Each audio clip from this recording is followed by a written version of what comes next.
It's the E-commerce Master Plan podcast. Here to help you solve your marketing problems and grow your e-commerce business. Cutting through the hype to bring you inspiration and advice from the e-commerce sector and beyond. Here's your host, Chloe Thomas. Hello and welcome to our latest podcast. I'm Chloe. It is great to have you listening. In today's episode, you're going to get a little bit of a masterclass on email marketing and just how to go about improving yours this year. Now, without the sponsors, the podcast wouldn't be possible, so please do check them out. This episode is brought to you by Send Pro Online from Pitney Bowes. Send Pro Online makes it easy to save time and money no matter what you ship or mail. Print shipping labels and stamps right from your desk. With the Send Pro software, you can compare rates between shipping carriers and gain access to special USPS savings. Try it free for 30 days and get a free £10 scale, but only when you visit pb.com/masterplan. That's pb.com/masterplan. Subbly makes running a subscription e-commerce business model like a pro dead easy. There's no need for multiple plugins and complex, awkward solutions. Subbly is an e-commerce platform dedicated to solving and simplifying your complex subscription business model headaches, whilst giving your customers a pleasant experience. Subbly have a powerful drag-and-drop website builder and templates, but if you prefer, you can even use Subbly with your favourite website builder. Discover why fast-growing startups and even household brand names are turning to Subbly by checking out their 14-day free trial. Just visit subbly.co/masterplan. That's subbly.co/masterplan. Let me introduce you to today's guest expert. Kate Barrett is the author of the new book, E-telligence. Email marketing isn't dead, the way you're using it is. You may also remember her from our first virtual summit back in 2017. Now, Kate's worked in email marketing for over a decade, helping some of the UK's leading retailers to up their email game, including Argos, QVC and Marks and Spencer's. Hello, Kate. Hi, it's really great to be here. Thank you so much for having me back on the podcast. Well, thank you for writing such an awesome book so I can have you back on the podcast. You're welcome. So we're going to get into some of the lessons from E-telligence in a moment. But before we do, just give us a little bit of background of how you got obsessed with this world of e-commerce and email marketing yourself. Sure, absolutely. So started about 13 or so years ago. So I was at university doing a business degree and went and worked as part of my gap year almost with a technology provider and kind of just fell into it really. I didn't know what I wanted to do and it happened to be an email technology provider and I absolutely fell in love. I fell in love with the process. I fell in love with the kind of clients they were working with. And most of those were retailers. So Sainsbury's, for example, was one of the big clients that platform was working with. And just seeing what they did with email, how they used it. I mean, bear in mind, this was 13 years ago. So it was still a lot of batch and blast and, that kind of thing. But how email could be used to really cleverly speak to your audience and speak to your audience in a targeted way when you really used it to its full potential. So that's where it really started and that's where I got the bug. So as soon as I finished university and then jumped straight back into the world of work, worked on campaigns for lots of different clients. So worked directly for clients to begin with, and then through more of an agency model where I got to work with so many different brands. And I think that in itself is so invaluable to give you an idea of the different markets that you really love. And again, e-commerce was the one for me that really shone through out of everything. And I work with clients in lots of different sectors, but for me, my passion is really in e-commerce because I just think that the way that email marketing works, it's almost built for e-commerce. It is absolutely perfect for getting that message across, getting it across quickly for, particularly nowadays with the rise in artificial intelligence, the way that we can really personalize what we're doing based on behavior.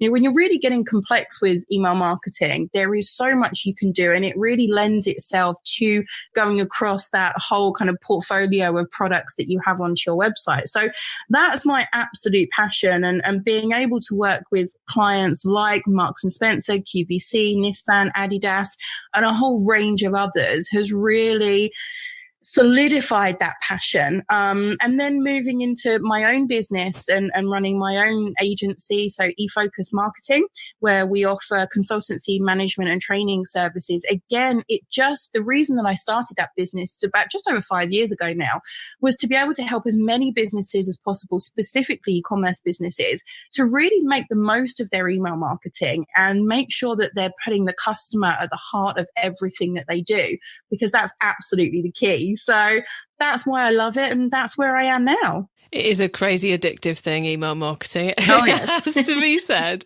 Okay, so let's talk about how great email is. Let's get into the book, because in the first chapter, and I absolutely love the fact you've taken this approach, you're encouraging the reader to make the most of what they're already doing before running off chasing after bright new shiny strategies.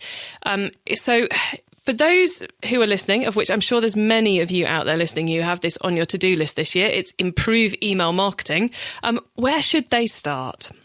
Well, the first thing I say is if it's not on your to-do list, get it on your to-do list at the top of your to-do list. The first place to start, and the way that we break down the book is exactly like you say, it's figuring out what you've got now and then improving it before you start moving on and starting to add other things in your strategy, making it more complex, which is absolutely what you want to do, but don't run before you can walk. So even some of the biggest companies that I've worked with, this is how I work with all of them. And this is a format that I've found really works, is to go back to basics.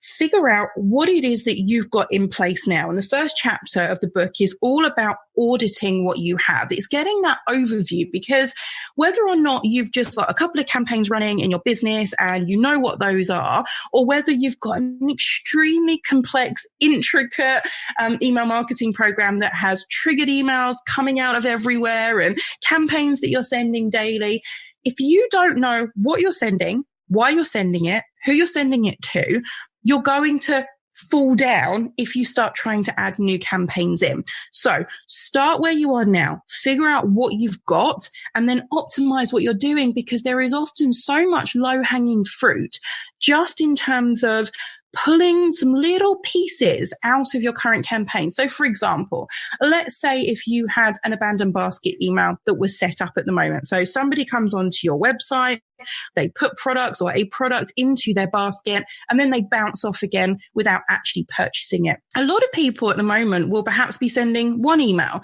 They'll trigger it maybe a couple of hours afterwards or a day after that person has abandoned their basket, and they'll just send one email and they'll say in that email, "Come back, we've saved your items." Okay, well, if that's what you've got, that's brilliant. And the fact that you even got that set up is a good thing, because there's so many businesses out there who don't even have that level of setup for that kind of trigger. But what you want to do there is really think about, how can I optimize this? How can I make it better? Because that's going to be a big revenue driver for you, that kind of campaign. So think about, how can you take it from one email to 3 emails? How could you optimize the timing that you're sending it? So if you're sending the first email 24 hours later, could you actually test sending it 2 hours after the basket abandons? Can you have a look at the content that's within that email? So if you're just reminding them what's in their basket, think about, why are people abandoning that process in the first place? What is it that's made them bounce off of your website? Is it that something's come up with the postage costs that they didn't expect? Is it that they're still browsing and haven't actually found exactly what's right for them yet? Is it that they've got questions about your business and they're not sure whether or not it's safe to purchase from you? There could be a whole range of reasons why people are abandoning their basket. But find out what they are for your business and then put that in your content. So, for example, if you're sending 3 emails, by the time you get to email 3, and let's say, for example, email 3 is sent at 48 hours or 72 hours after they've abandoned their basket, chances are that by that point, if they haven't come back to buy that product or products, it probably wasn't what they were looking for, or they've gone and purchased it from somewhere else. So within that 3rd email, think about offering them alternatives, other things from the same category of products, other items that would complement if they bought that from somewhere else, for example. So go above and beyond just the basics and optimize what you've currently got to really help you maximize the impact from what you're already doing. Now, Kate, you spend a lot of time with your clients doing this first part, this optimize what you've already got. And it really is worthwhile doing, isn't it? This isn't just we might increase sales by 2% and then we can get onto the new stuff. This is a big part of making email powerful for you. Absolutely. It is the fundamental groundwork of everything that you're doing. So I think that the example that I've just given there is a really big one in terms of optimizing a campaign that's probably already a big revenue driver for you, but will absolutely increase what you're getting in. And particularly with triggered emails, if you can optimize those, that's really where your gold is. So any that you've already got triggering based on an action or an inaction that somebody's taking. So for example, they haven't logged into your website for a certain amount of time, or they've just gone and browsed a certain page, but then bounced off again. Anything that you've got set up around that, start there and optimize those. But then there's also optimizing your manual campaigns. So think about if you're sending out a special offer, and you have a certain number of people when you send out that email that don't open that first email, send a resend.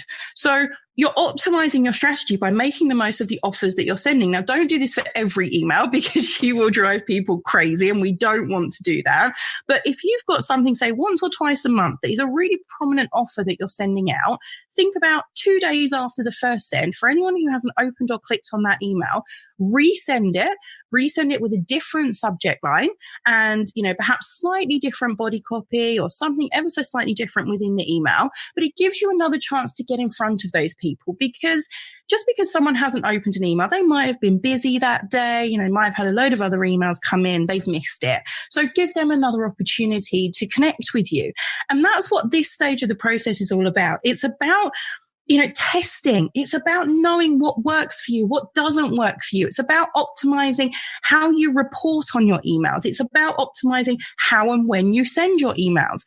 But it's also about knowing and having that groundwork of why are you sending that email? Who are you sending it to? So instead of sending it to everybody in your audience, could you be sending it to just a specific segment of your audience? So people who match a certain criteria, that will be more likely to make a purchase. Because if we think about the emails that we receive into our inbox, the ones that annoy us are the ones that aren't relevant to us. So the more relevant you can make your communications within this stage, the better placed you will be to have more relevant, more intelligent. And that's what this whole book is all about. And this whole process of going through is making your emails more intelligent.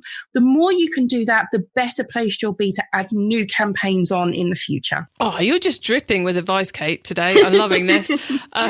Okay, so once we've done that review, and we've improved what we've already got, and we've learnt an awful lot as well. We've learnt a lot of things, messages that work, segments that work, and all that sort of thing. Where do we go next? Okay, great question.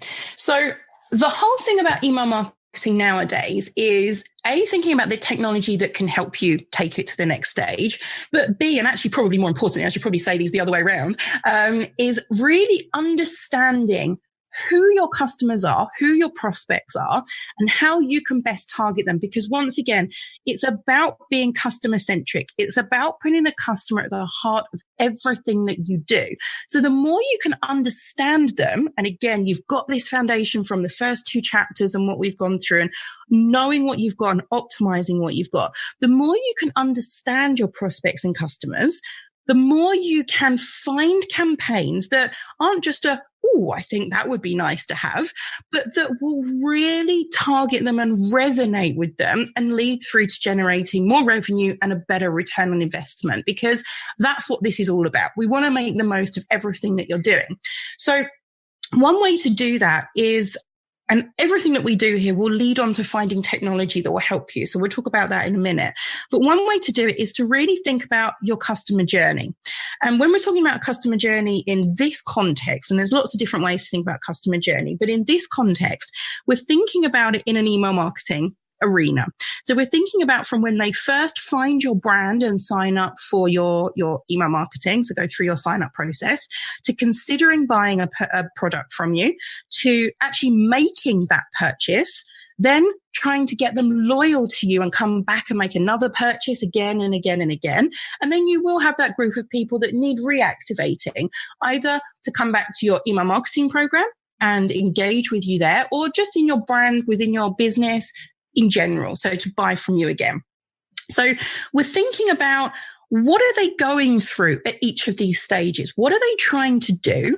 What are they thinking about? What are the questions that they're asking? How are they feeling? All of those things, if you can map that out, and I give you kind of the groundwork of how to do this within the book, if you can map that out, that's your content right there. If you know what questions they're asking and you know how they're feeling when they're asking those questions and at that stage. So for example, if they're in the consideration stage, are they frustrated? Are they confused? Are they excited about the options that are out there? You can create content for your emails and for your marketing in general. This works across the board, that target people at each of those stages. But to get to those people, you've got to have the data in place. So you've got to know where your data is coming from, what data you've got, and what data you're missing. So again, this is really how the book builds up to give you all of these pieces that you'll need to get you towards being more customer centric and being able to implement these campaigns. So once you know who these people are in each stage with the data that you've got, once you know the questions they're asking, the emotions that they have, that's your content. And then you're looking at, what are the triggers within there? Because yes, you'll have manual campaigns, particularly in the consideration and loyalty stages, where you'll be sending your weekly sales email on a Tuesday, or your every other day sales email, or whatever that might be. But again, your gold is in your triggered emails. So for example, your abandoned basket, that would come in the consideration phase. If you were looking at the purchase phase, and this is a really good tip here, a place where a lot of people fall down. So a lot of businesses forget about the post-purchase phase. So they send out the transactional emails confirming the order, confirming when it's going to be delivered, but they miss out on really building that relationship with the customer at this stage. The more you can build the relationship with the customer here, the easier the next stage, getting them loyal, getting them back to buy from you again, is going to be. So for example, if you sold beauty products, if you could send them out a video of the beauty product they've just bought from you, showing them how to use it in the best way. If you were then going to go and buy that beauty product, which you can probably buy from, a handful of different shops, who would you prefer to buy from? Somebody who has nurtured you and helped you and showed you how to use the product, or somebody who's just left you to it and gone, hey, yeah, great, we've got your money. Think about how Apple do it. Think about how Dyson do it. These brands are really good at nurturing you and helping you with them as a product, but with them as a brand as well. So think about how you can do that. But it is about being customer centric, because once you've got all of this planned out, that has just given you your roadmap for the next 12 months. That's given you all the campaigns that you want to start working on, why you're working on them, who you're sending it to, what you're going to put in them. It has literally given you every piece of that puzzle. Then what you can do is say, okay, so the technology that's out there, how can I plug that into what I want to do with email marketing? What technology have I got now? Again, you found that out from the previous chapters and the groundwork that you've done there with the book. And you can then work out, what am I missing? What else do I need? How can I make this even cleverer and more targeted and more intelligent? Bringing in the E-telligence, how can I really bring that into my strategy? So you could think about the artificial intelligence providers that are out there. You could think about the testing providers that are out there. Really thinking about, what do you need that's going to help you get to where you want to be? And that's what that next chapter is all about in terms of adding on to your strategy. I love the fact you're making the point really clear there, that this is not just about sell, sell, sell. This is also about help the customer and educate the customer, because I think that's the thing these days. We can both remember 10 years ago an email where it was a lot easier to drive the money. But these days you have to do that relationship building with the customer. You've got to send them more than just buy this, buy this, buy this in order to get there. So I love the fact that you're bringing that to the fore with those examples you're giving us. Now, we can't talk about email without talking about list growth. So have you got a couple of things from the book and from your advice on ways of going about growing that list? Absolutely. So we've got a whole chapter in the book about list growth. And really, again, it's about creating a solid foundation to what you're doing. So what we look at is optimizing where you have your sign up form on your website. Put it everywhere, because there's going to be so many people that come onto your website that bounce off without making a purchase from you. So if we can capture some of those on your email marketing, you can nurture them. You can bring them through to making a purchase from you. And that nurturing, exactly like you said, is such a critical part of what you're doing. Yes, your e-commerce business is. Yes, your bottom line is to sell to people. But the more you can build a relationship with people, the more that you can show them that you value them as a customer, the more they're going to buy from you. So give them inspiration, whether that's a blog post with different clothing ideas in there and how you put it together as an outfit that actually leads through to be able to buy those items. That's fine, but you're still giving them inspiration. And the key here is getting the right people on your email list to be able to inspire them with the content that you have to go on to them buy your products. So think about when you're driving traffic to your sign up form. So get that foundation, get in the right places on your website, make sure you're optimizing the wording on your sign up form, making sure obviously that it's legally compliant for who you're collecting data for and whatever countries around the world. And then make sure that you're driving traffic from the right places. So the key here is to figure out where are the people that you want to target hanging out. So, for example, if they're hanging out and in that buying frame of mind or in that perusing frame of mind on Facebook, for example, brilliant. Then think about your Facebook page. Think about Facebook ads. Think about how you can use that channel to drive people back to your website, back to your email sign up form to sign up. If you are selling products to B2B, for example, business to business, actually Facebook may not be the best place for you. LinkedIn might be better because yes, the chances are your audience are on Facebook, but when they're on Facebook, they're probably talking to their family and friends. They're not necessarily in that business buying frame of mind. Whereas on LinkedIn, they're in a business mindset. So think about social media and think about what channel you're using for the people that you want to target. Think about what are the blogs that they read? What are the articles that they read? What are the podcasts that they listen to? Where are they? Whether it's physically in person, what events are they going to? Or whether it's, online, think about that and how you can drive traffic to your email sign up form. So if you have a bricks and mortar store, for example, how are you collecting signups in store? That's a critical place to be doing it. So think about your customer and again, put the customer first. Think about where are they? Think about what it is that they want from you, because I hate to break it to you, but no one wants a newsletter. What they want is emails from you that are going to give them something that's of benefit to them, something that they want. So always put yourself in their shoes and think, what is it that I can explain to them? What is it that I can offer that they really want? And in e-commerce, a lot of the time, and what we've seen from lots of different studies is that they want offers from you. They want to be the first to know about sales, for example. They want to know inspiration about how to wear the latest fashion trends, if that's the market that you're in. Think about your audience and what is it that they want, then find them and drive them through to your amazing sign-up form. E-commerce Master Plan is supported by some of the greatest companies in the e-commerce sector. Here's a reminder of who they are. Are you paying too much to send out packages and letters? Wouldn't it be nice to have a solution that can give you the lowest rates? With SendPro Online, it's easy to save time and money no matter what you send, from packages to overnights and letters. Easily compare USPS, UPS and FedEx rates all in one online tool. Gain access to special USPS savings for letters and priority mail shipping. Print shipping labels and stamps from your own printer. Track all of your shipments and get email notifications when they've arrived. SendPro Online is only $14.99 per month, and for being an e-commerce master plan listener, you can get a free 30-day trial to get you started, plus a free £10 scale to help you accurately weigh your packages. Visit pb.com/masterplan to access this special offer.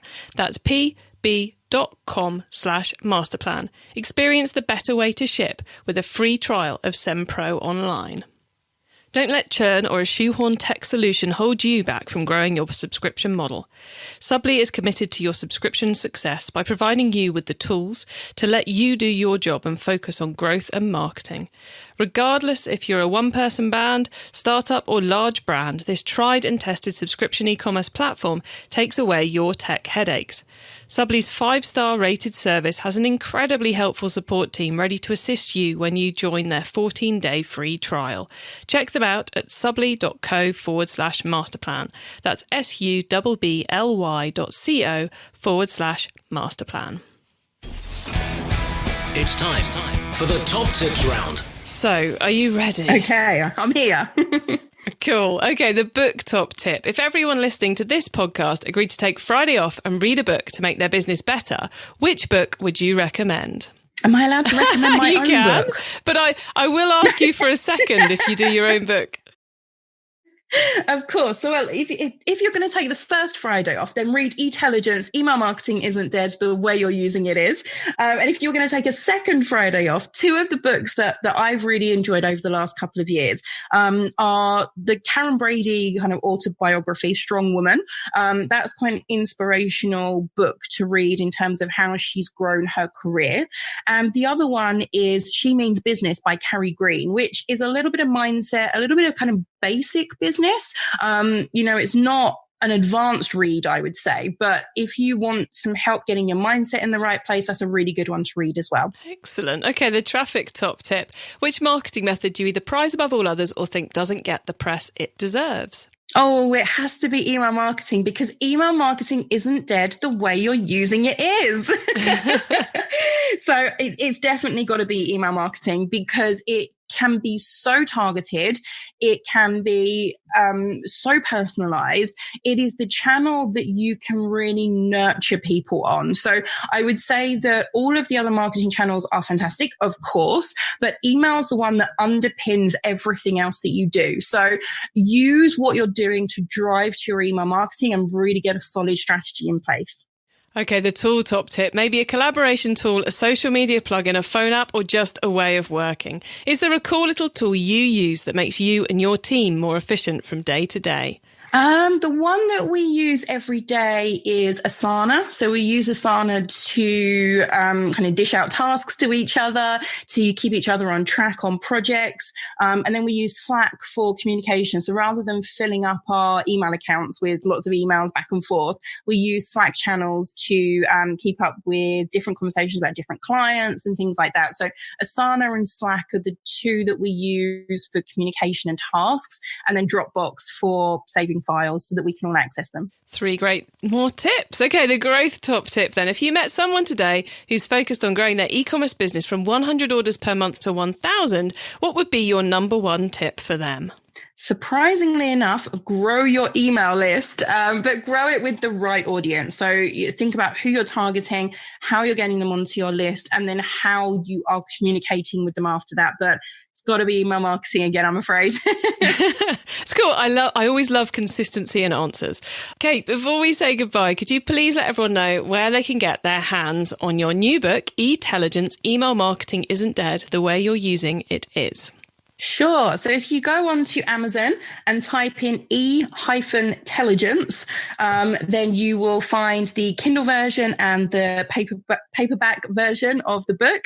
And if you go to E-focus marketing, you can also find links to go through and buy it from there as well, and ways to contact us about consultancy as well. Excellent. You preempted my final question, which was going to be, tell us about E-focus marketing. So you just told us where to find E-focus marketing, but just want to give people a quick synopsis of what you specialize in. Yeah, sure. So we really specialize in helping e-commerce marketing professionals make the most out of their email marketing. So whether that's through consultancy, management, or training services, we are there to really support you in making sure that you create the highest revenue and the highest return on investment from your email marketing. It's all about using it intelligently and really being customer centric. So if we can help in any way, then just give us a shout. Excellent. Well, Kate, thank you so much for being on the podcast today. It's been a pleasure catching up with you, and you've shared so much for the audience. I mean, my mind is spinning. I'm sure many of theirs are too. So thank you. Thank you so much. Oh, you're so welcome. Thank you for having me on. Wow. Well, there you go, guys. There's pretty much a full how-to of your emails, but I really do recommend you go and get yourself a copy of Kate's book, E-telligence. Email marketing isn't dead the way you're using it is, because you will find that she's just gone through, but in so much more detail with lots of helpful tables and charts and recommendations and all the rest of it. You'll find links to the book on the in the show notes, and you can get those together with the top tips and details of related episodes by heading over to ecommercemasterplan.com/podcast. Now, if you're listening via Apple Podcasts or iTunes, please do give us some feedback via their review app. It helps us game their algorithm and means more people will find out about the show. Plus, it means I get to read your reviews and find out which bits you like and maybe even which bits you don't. I hope you have a great week. Keep optimizing. Thank you for listening to the E-commerce Master Plan podcast. Find out more at ecommercemasterplan.com/podcast.